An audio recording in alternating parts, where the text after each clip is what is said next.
सभी राम भक्त कमेंट में जय श्री राम जरूर लिखें। आइए कथा प्रारंभ करते हैं।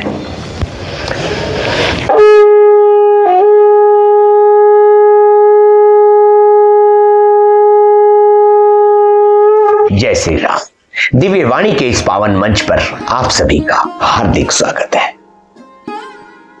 78 पेज हो चुके थे भक्तों कल। आज आगे की कथा प्रारंभ करते हैं। वृषकेतु शिव जी ने सती को चिंता युक्त जानकर उन्हें सुख देने के लिए सुंदर कथाएं कही। इस प्रकार मार्ग में विविध प्रकार के इतिहासों को कहते हुए विश्वनाथ कैलाश जा पहुंचे। वहां फिर शिव जी अपनी प्रतिज्ञा को याद करके बड़ के पेड़ के नीचे पद्म आसन लगाकर बैठ गए। शिव जी ने अपना स्वाभाविक रूप संभाला।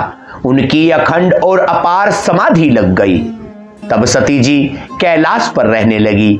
उनके मन में बड़ा दुख था।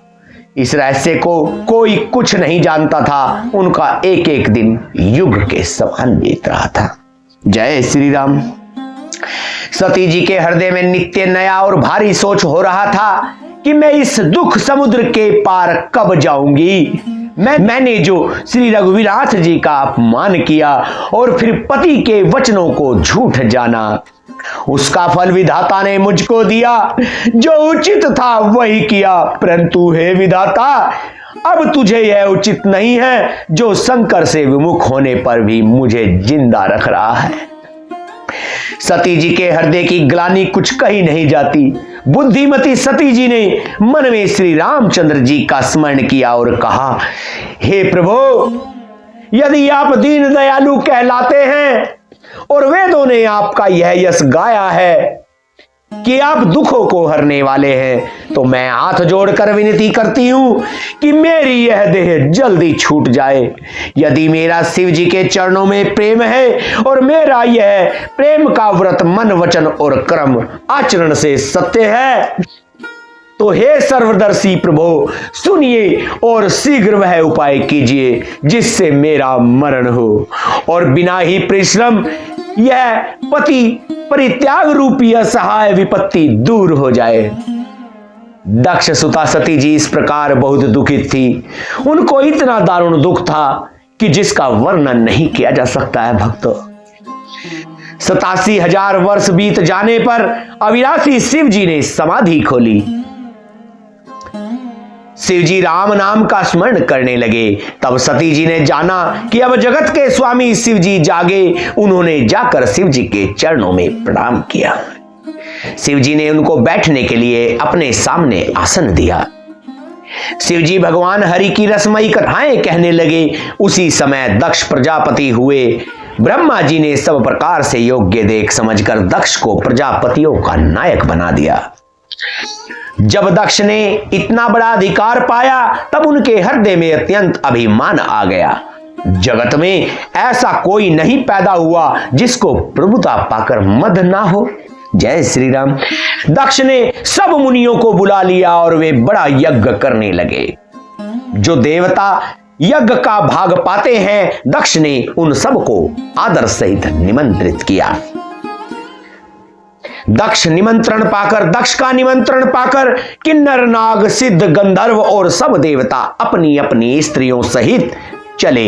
विष्णु ब्रह्मा और महादेव जी को छोड़कर सभी देवता अपना अपना विमान सजाकर चले। सती बिलोके व्योम विमाना, जात चले सुंदर विधि नाना, सुर सुंदरी करही कलगाना, सुनत सुरण छूटई मुनि ध्याना।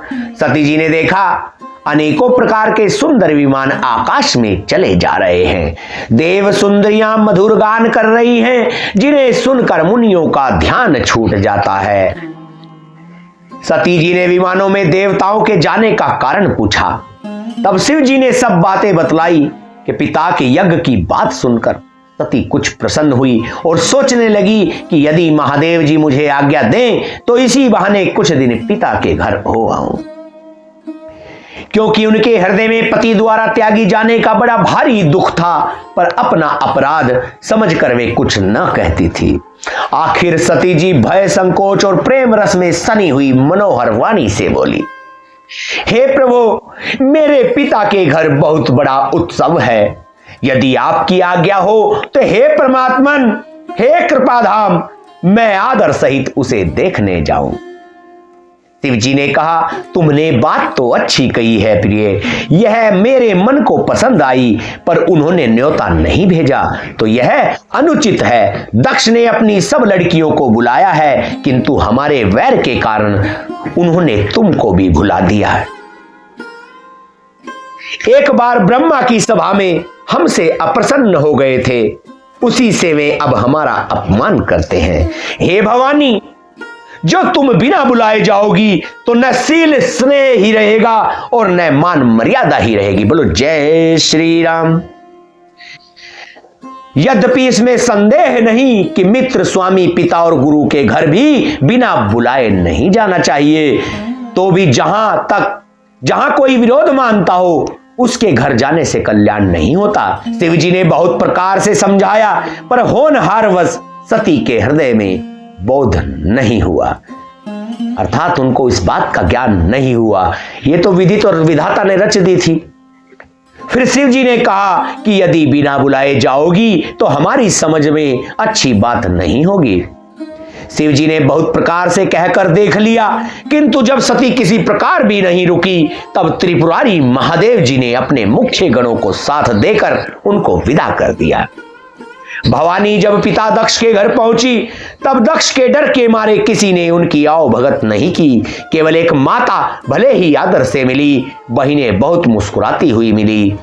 दक्ष ने उनकी कुछ कुशल तक भी नहीं पूछी।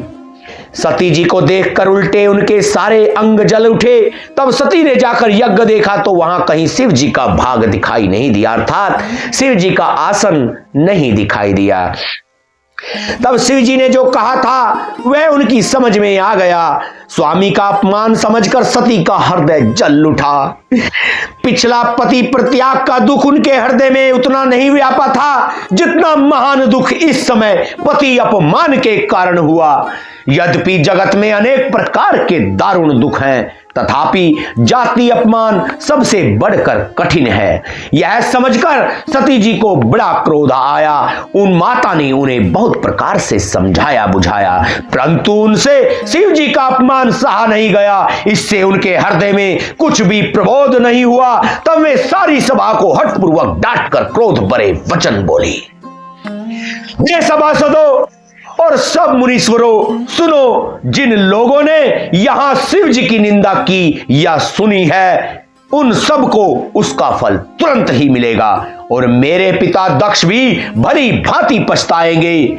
जहां संत शिव जी और लक्ष्मीपति विष्णु भगवान की निंदा सुनी जाए, वहां ऐसी मर्यादा है कि यदि अपना वश चले तो उस निंदा करने वाले की जीभ काट ले। जय श्री राम।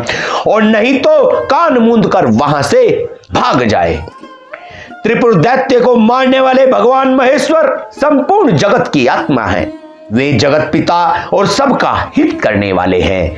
मेरा मंदबुद्धि पिता उनकी निंदा करता है और मेरा यह शरीर दक्ष ही के अंश से उत्पन्न है। इसलिए चंद्रमा को ललाट पर धारण करने वाले वृष के तो शिव जी को हृदय में धारण करके मैं इस शरीर को तुरंत ही त्याग दूंगी। ऐसा कहकर सती जी ने योगाग्नि में अपना शरीर भस्म कर डाला। सारी यज्ञशाला में हाहाकार मच गया। सती का मरण सुनकर शिव जी के गण यज्ञ को विध्वंस करने लगे। यज्ञ विध्वंस होते देखकर मुनीश्वर भृगु जी ने उसकी रक्षा की। ये सब समाचार शिव जी को मिले। तब उन्होंने क्रोध करके वीरभद्र को भेजा। उन्होंने वहां जाकर यज्ञ विध्वंस कर डाला और सब देवताओं को यथोचित फल अर्थात दंड दिया। जय श्री राम। दक्ष की जगत प्रसिद्ध वही गति हुई जो शिवद्रोही की हुआ करती है। यह इतिहास सारा संसार जानता है, इसलिए मैंने संक्षेप में वर्णन किया। व्यक्तो सती ने मरते समय भगवान हरि से यह वर मांगा कि मेरा जन्म जन्म में शिव जी के चरणों में अनुराग रहे। इस कारण उन्होंने हिमाचल के घर जाकर पार्वती के शरीर से जन्म लिया। जय श्री राम। जब से उमा जी हिमाचल के घर जन्मी, तब से वहां सारी सिद्धियां और संपत्ति छा गई। मुनियों ने जहां तहां सुंदर आश्रम बना लिए और हिमाचल ने उनको उचित स्थान दिए। उस सुंदर पर्वत पर बहुत प्रकार के सब नए नए वृक्ष सदा पुष्प फल युक्त हो गए और वहां बहुत तरह की मणियों की खानें प्रकट हो गई। सारी नदियों में पवित्र जल बहता है और पक्षी पशु भ्रमर आदि सभी सुखी रहते हैं। सब जीवों ने अपना स्वाभाविक वैर छोड़ दिया और पर्वत पर सभी आपस में प्रेम करते हैं। पार्वती जी के घर आ जाने से पर्वत ऐसा शोभायमान हो रहा है जैसे राम भक्ति को पाकर भक्त शोभायमान हो जाता है। जय श्री राम।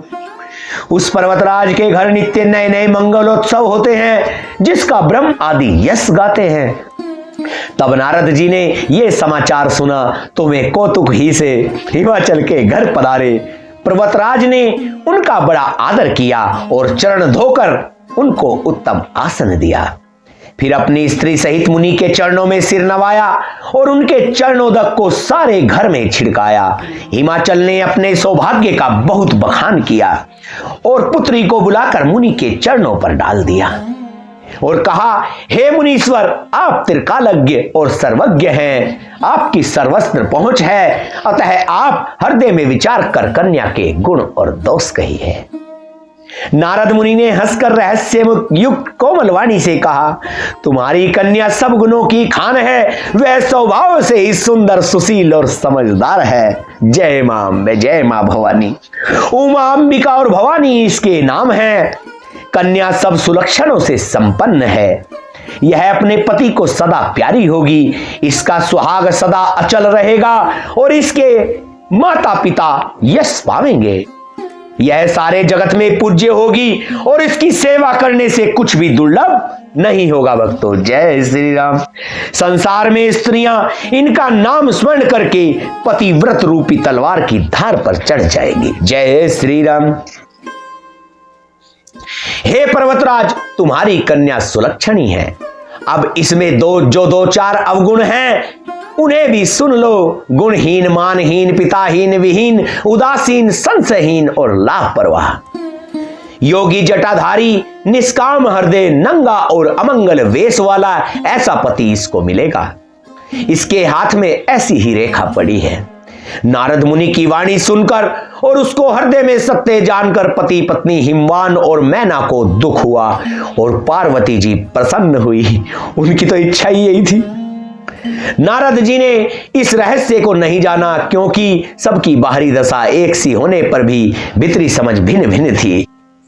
सारी सखियां पार्वती जी, पर्वतराज, हिमवान और मैना सभी के शरीर पुलकित थे और सभी के नेत्रों में जल भरा था। देव ऋषि के वचन असत्य नहीं हो सकते, यह विचार कर पार्वती ने उन वचनों को हृदय में धारण कर लिया।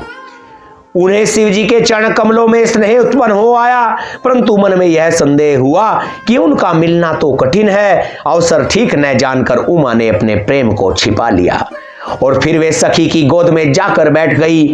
देव ऋषि की वाणी झूठी न होगी, यह विचार कर हिमवान, मैना और सारी चतुर सखियां विचिंता करने लगी। फिर हृदय में धीरज धरकर पर्वतराज ने कहा कि हे नाथ, कहिए अब क्या उपाय किया जाए। मुनीश्वर ने कहा, हे हिमवान, सुनो, विधाता ने ललाट पर जो कुछ लिख दिया उसको देवता, दानव, मनुष्य, नाग और मुनि कोई भी नहीं मिटा सकते।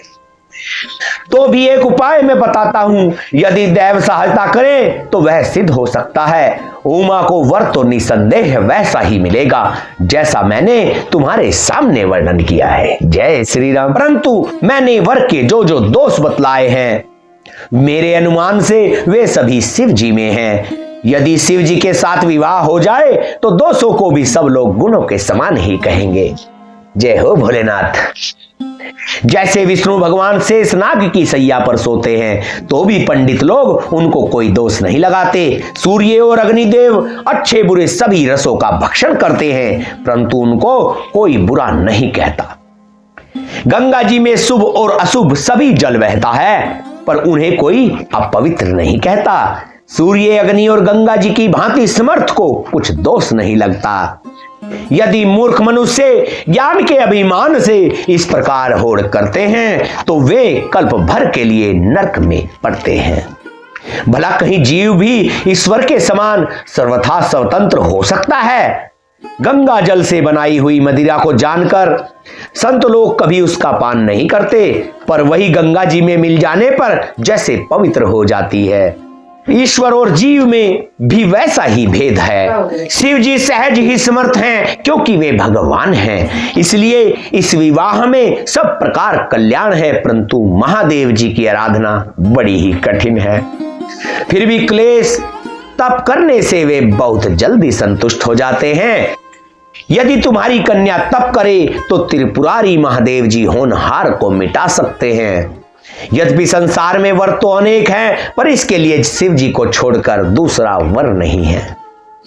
शिव जी ही वर देने वाले, शरणागतों के दुखों का नाश करने वाले, कृपा के समुद्र और सेवकों के मन को प्रसन्न करने वाले शिव जी की आराधना किए बिना करोड़ों योग और जप करने पर भी वांछित फल नहीं मिलता। जय श्री राम। ऐसा कहकर भगवान का स्मरण करके नारद जी ने पार्वती जी को आशीर्वाद दिया और कहा कि हे पर्वतराज, तुम संदेह का त्याग कर दो, अब यह कल्याण ही होगा। यो कहकर मुनि नारद जी ब्रह्मलोक को चले गए। अब आगे जो चरित्र हुआ उसे सुनो। पति को एकांत में पाकर मैना ने कहा, हे नाथ, मैंने मुनि के वचनों का अर्थ नहीं समझा। जो हमारी कन्या के अनुकूल घर वर और कुल उत्तम हो, विवाह कीजिए, नहीं तो लड़की चाहे कुंवारी ही रहे। मैं अयोग्य वर के साथ उसका विवाह नहीं करना चाहती। जय श्री राम। क्योंकि हे स्वामीन, पार्वती मुझको प्राणों के समान प्यारी है। यदि पार्वती के योग्य वर न मिला तो सब लोग कहेंगे कि पर्वत स्वभाव से ही जड़ अर्थात मूर्ख होते हैं। हे स्वामी, इस बात को विचार कर ही विवाह कीजिएगा, जिसमें फिर पीछे हृदय से संताप ना हो। जय श्री राम। अगर आपको यह कथा पसंद आई हो तो कमेंट में जय श्री राम जरूर लिखें और अपने सगे संबंधी और प्यारे मित्रों को इसको शेयर जरूर करें, ताकि सभी का कल्याण हो। राम नाम सभी का कल्याण कर देने वाला है। चैनल को सब्सक्राइब करें और बेल आइकन को दबाएं, उसको ऑल पर सेट करें। इसी तरह रामायण को पूरी सुनने के लिए आप बने रहें दिव्यवाणी परिवार के इस पावन मंच पर। जय श्री राम।